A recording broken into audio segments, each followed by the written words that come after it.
Hello guys, so ang ating gagawin ngayon dito sa Mirage G4 natin is magpapalit tayo ng drive belt ang tawag dito. Ito guys. So napakadali lang ng proseso pagpalit nito. Ito lang yung numero, yung ano niya, yung labi niya is 12. Ito. Ayan, 12. Ayan, 12 yan, 12. Then dito naman ay 14 pala yung sa baba, 12 sa taas. Ito muna ang unahin mong tatanggalin, tsaka yung baba, yung dalawa na yan. Tapos ito na ang panghuli, adjuster. Ayan ha, tanggal na. Ayan ha, malambot na. Pwede nang tanggalin yan, kulang pa, babawasan ko pa.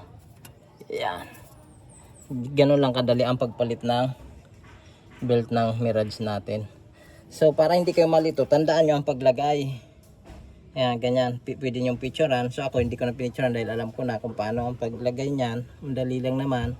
Tapos di ba may mga gear siya ito, so isasakto mo rin dyan sa gear nila. Tapos pag nailagay mo na, higpit na ulit. Higpitan mo ito naman yung una para tsansahin mo yung belt nya. Pag okay na, tsaka mo na yan, tsaka na ito higpitan na baba at taas. Ganun lang po kadali ang pagpalit ng belt, drive belt ng Mirage G4. Okay, napalitan na natin. Ang brand na pinalit ko sa driving belt is Ubando ang brand. So ang tinanggal ko naman is genuine. Ayan, Mitsubishi genuine parts. Kaya lang tingnan mo guys, tingnan nyo to. Pwede pa naman to. I-keep ko lang to para if ever may pangpalit. Ito Mitsubishi talaga to. Ito ayan Mitsubishi, yung genuine na belt ng Mirage G4 natin. So napalitan ko na, basic lang naman ang pagpalit niya, napakadali lang. So hinigpitan ko baba at taas.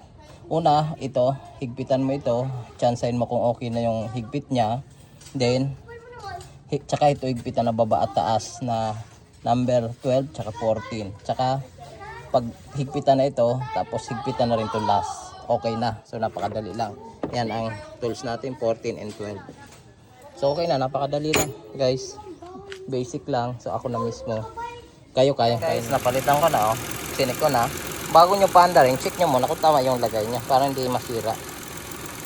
Double check. Okay, sakto, maganda na yung under na. Okay naman yung pagkakahigpit. So kaya nyo yung tsansahin kung paano higpitan. So napakadali lang guys. Okay, bye bye.